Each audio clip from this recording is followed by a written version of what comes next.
1. The village and territory of Bornato. We will begin our journey to discover the history of the parish of St. Bartolomeo, St. Bartholomew in English, with a walk through the historical centre of Bornato. An aerial photograph or a topographical map of the town clearly shows the layout of the medieval village, which was bordered on the south by the slope of the valley, and on its other three sides by the curved road that rises away from Via Basso Castello and stops at Via Conte Secco.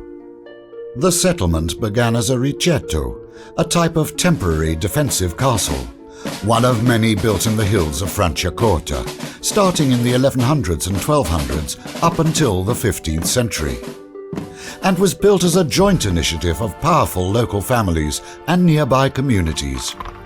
The village was crossed by a road, the present-day Via Castello, which running north to south served as the main street or cardo of the settlement. The main entrance to the town was probably located at the northern end of the road, in all likelihood surmounted by a tower. Along the street stands a combe-type formation of various ancient structures, which has preserved some pieces of old walls, some 15th century openings, and the remains of the supports of a large stone portal from the Romanesque period.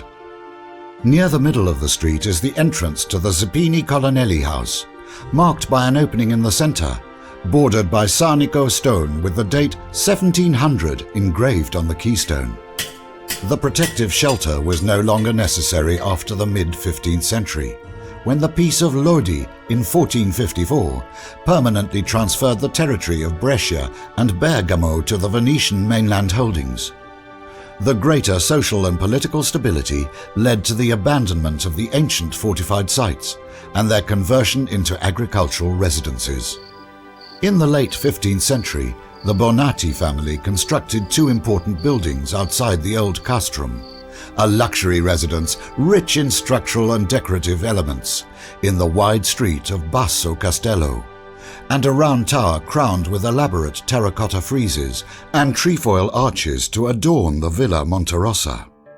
Other notable architectural complexes in Bornato can be seen in the 16th century Secco d'Aragona Palace, which has a portico with 6 arcades and upper gallery, and the 18th century villas of Biondelli, Fanti and Fossati.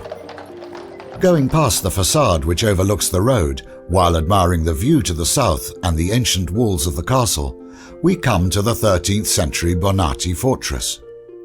From the terrace in front of the entrance there is an extended view over the gentle hills, covered in vineyards. This is Franciacorta, the kingdom of wine, the land of bubbles, whose grapes produce exceptional wines. To the west lies the fortress of the Bonatti, a powerful family which can be traced back to the 11th century, and in that century provided 2 abbots to the monastery of San Pietra in Montetesele.